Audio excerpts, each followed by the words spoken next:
bod ar y cwrs achos dwi eisiau datblygu fy iaith, ond dwi eisiau datblygu Cymraeg yn fy ysgol hefyd. A roeddwn i eisiau wneud Cymraeg hwyl yn fy nosbarth. Rydw i eisiau codi safon yn fy ysgol i. Rydw i eisiau clywed Cymraeg yn y ffreitr, ar y iard, yn y gwasanaethau. It's very important and it's always been a dream of mine to be one of the Welsh speakers by 2050.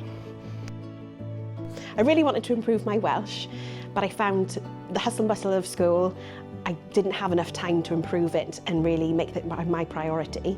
But now being on the course and just concentrating on that one thing, it's really improved my Welsh. Roes! Lliwgar!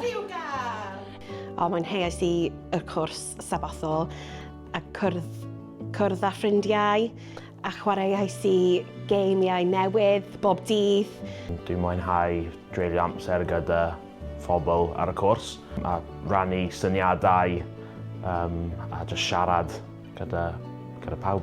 Dwi'n mwynhau dysgu pethau newydd, felly dwi'n mwynhau dysgu Cymraeg gyda athro arall. Dwi'n mwynhau gweithio ar-line achos mae'n wahanol i'r ysgol, ond dwi'n hoffi gweithio yn y dosbarth efo ffrindiau newydd. Mae'n llawer o hwyl, mae'n ddiddorol, bob dydd yn wahanol. Mwynheuais i paned a sgwrs bob dydd Iau yn yr egin.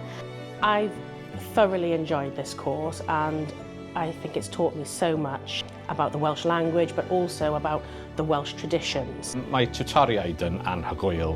Mae'n nhw wastad edrych am gyfle i siarad Gymraeg a tu allan y cwrs. Mae nhw'n helpu fi ar-lein neu yn y brifysgol. Mae nhw'n amyneddgar. Mae siop ydy'r gorau. Dwi'n teimlo'n mwy hyderus nawr achos dwi'n gallu siarad Gymraeg gyda person arall. Cyn y cwrs, dwi ddim yn siarad llawer o Gymraeg, ond rŵan dwi'n teimlo mwy o hyder i siarad efo fy nheulu, fy nhosbarth, y plant, ar draws y cwricwlwm hefyd, a llawer o hyder, dwi'n meddwl. Dwi'n edrych ymlaen i weld y plant a ddysgu eto yn gywir. Dwi'n cael llawer o syniadau nawr i helpu'r plant yn dysgu Cymraeg. Dwi'n meddwl dwi'n mynd yn ôl i'r ysgol athrawes well na cyn y cwrs. Dim ond jyst fy Cymraeg, ond jyst mwy o egni, mwy o hwyl a syniadau. My teaching in all subjects will have improved. Mae wedi bod yn brofiad gwych. Bydd rhaid i fi defnyddio hwn bob dydd ar draws yr ysgol, a ar ôl yr ysgol, a yn fy ni fi hefyd. Gwyliwch y sillafu hefyd. 3, 2, 1, byrdd yn yr awyr!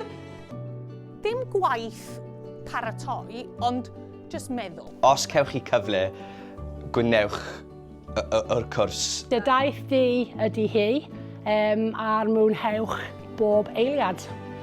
Dwi'n dwlu ar Cymraeg nawr. Mwynhewch bob dydd, bob munud, achos mae'n llawer o hwyl i dysgu Cymraeg.